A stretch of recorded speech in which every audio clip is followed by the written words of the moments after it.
सर्वांचं पुन्हा एकदा माझ्या यूट्यूब चॅनल हार्दिक स्वागत। 20 लाख राज्य सरकारी कर्मचाऱ्यांसाठी अतिशय महत्त्वाची बातमी, अत्यंत महत्त्वाचा हा व्हिडिओ आहे।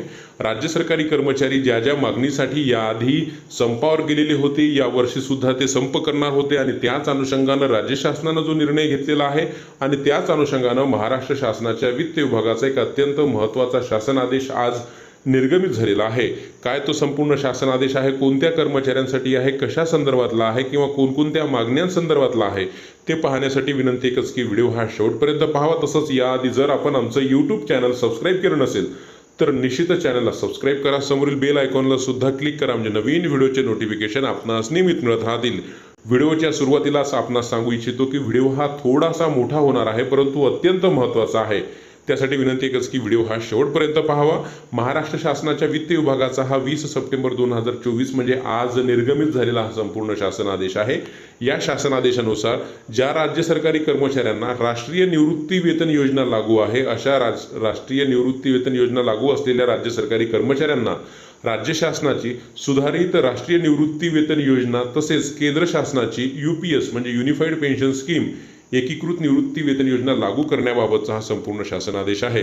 राज्य सरकारी कर्मचारी जुन्या पेन्शनची मागणी करत होते, परंतु राज्य शासनाने मात्र सुधारित राष्ट्रीय निवृत्ती वेतन योजना लागू करण्याचा निर्णय घेतलेला आहे किंवा UPS निवडण्याची संधी सुद्धा याच शासन आदेशानुसार दिलेली आहे। आता सुधारित राष्ट्रीय निवृत्ती वेतन योजनेमध्ये काय आहे, कोणते लाभ आहेत ते पाहण्यासाठी आता आपण या ठिकाणी पाहत आहोत।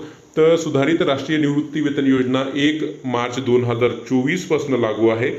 तसंच UPS ही योजना जी आहे 1 एप्रिल 2025 पासून लागू होणार आहे। त्यानंतर सुधारित राष्ट्रीय निवृत्ती वेतन योजना किंवा UPS हे जर घ्यायचं असेल तर यासाठीचा विकल्प राज्य सरकारी कर्मचाऱ्यांना तो द्यावा लागणार आहे। सुधारित राष्ट्रीय निवृत्ती वेतन योजनेचा विकल्प 31 मार्च 2025 पर्यंत द्यावा लागणार आहे आणि UPS संदर्भातला जो विकल्प आहे तो 31 मार्च 2027 पर्यंत दिला तरी तो चालणार आहे। केंद्र शासनाच्या एकीकृत निवृत्ती वेळोवेळी होणारे बदल सुद्धा राज्य सरकारी कर्मचाऱ्यांना ते मान्य करावे लागणार आहेत आणि हा शासन आदेश जो आहे राज्यातील सर्व राज्य सरकारी कर्मचाऱ्यांना वगैरे हा लागू आहे। आता सुधारित राष्ट्रीय निवृत्ती वेतन योजनेमध्ये काय आहे ते आपण एका मिनिटामध्ये थोडक्यात आपण पाहणार आहोत। यामध्ये स्पष्ट असं नमूद करण्यात आलेलं आहे की राज्य सरकारी कर्मचारी ज्या कोणत्या वर्षी तो सेवानिवृत्त होणार आहे त्याचं जे शेवटचं सुरू असलेलं बेसिक असणार आहे त्याच्या 50% हे त्याचं पेन्शन असणार आहे आणि त्यावरती महागाई भत्ता दिला जाणार आहे। त्याच्या पश्चात त्यांच्या कुटुंबियाला 60% पेन्शन दिली जाणार आहे, त्यावरती महागाई भत्ता सुद्धा दिला जाणार आहे। त्यानंतर दुसरा महत्त्वाचा जो विषय आहे की जर एखादा कर्मचारी ज्याला राष्ट्रीय निवृत्ती वेतन योजना लागू आहे तो जर फेब्रुवारी 2024 पर्यंत सेवानिवृत्त झाला असेल तर त्याला राष्ट्रीय निवृत्ती वेतन म्हणजे NPS प्रमाणेच त्याला पेन्शन मिळणार आहे, त्याला सुधारित राष्ट्रीय निवृत्ती वेतन योजनेप्रमाणे पेन्शन मिळणार नाही। त्यानंतर यामध्ये स्पष्ट असा दुसरा उल्लेख करण्यात आलेला आहे की जितक्या वर्षीची आपली कपात असेल तेवढाच कालावधी जो आहे तो पेन्शनसाठी ग्राह्य धरला जाणार आहे। म्हणजे कमीत कमी आपली 20 वर्ष जर आपलं नियमित कपात जर NPS मध्ये असेल तरच आपण या सुधारित राष्ट्रीय निवृत्ती वेतन योजनेअंतर्गत म्हणजे 100% पेन्शनसाठी पात्र असणार आहोत आणि त्यापेक्षा जर कमी सर्व्हिस झाली असेल 10 वर्ष पर्यंत जर आपली सर्व्हिस झाली असेल तर अशा वेळेस 7,500 हे आपलं बेसिक असणार आहे, त्यावरती महागाई भत्ता हा दिला जाणार आहे। त्यामुळे सगळ्यात महत्त्वाचा क्रायटेरिया जो आहे तो म्हणजे जितके दिवस पगारामधनं कपात असेल तोच कालावधी पेन्शनसाठी ग्राह्य धरला जाणार आहे। हा महत्त्वाचा बदल यामध्ये करण्यात आलेला आहे।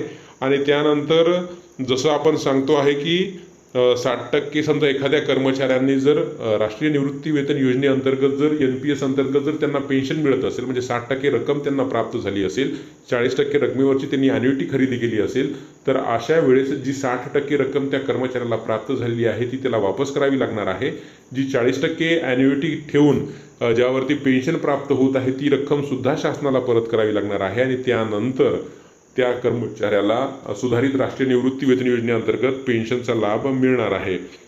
म्हणजे असे हे महत्त्वाचे बदल यामध्ये आहे। UPS मध्ये आपल्या सर्वांनाच माहीत आहे UPS मध्ये 25 वर्ष वेतनातनं कपात केली जाणं गरजेचं आहे। त्यानंतर 12 महिन्याचं मागील 12 महिन्याचं जे काही ॲव्हरेज काढून त्यावरती जे बेसिक तयार होत आहे त्याच्या 50% पेन्शन मिळणार आहे। नंतर फॅमिली पेन्शन त्यामध्ये सुद्धा 60% आहे आणि त्यानंतर जर एखादा कर्मचारी जर आहे त्याची मिनिमम 10 वर्ष सर्व्हिस झाली असेल तर अशा कर्मचाऱ्यांना 10,000 हे पेन्शन दिलं जाणार आहे आणि त्यावरती सुद्धा महागाई भत्ता दिला जाणार आहे। असे हे महत्त्वाचे बदल सुधारित राष्ट्रीय निवृत्ती वेतन योजना जी राज्य शासनाची आहे आणि UPS जी केंद्र शासनाची आहे यामध्ये करण्यात आलेले आहेत. परंतु या शासन आदेशामध्ये कुठेही राज्य सरकारी कर्मचाऱ्यांना जुनी पेन्शन योजना लागू केली आहे असा उल्लेख नाही. वेतनातनं कपात जेवढ्या दिवसाची असेल तेवढ्या दिवसाच्या अनुषंगानंच ही पेन्शन दिली जाणार आहे. रोज नवीन असेच महत्त्वपूर्ण निर्णय बातम्यांसाठी चॅनलला सबस्क्राईब करा.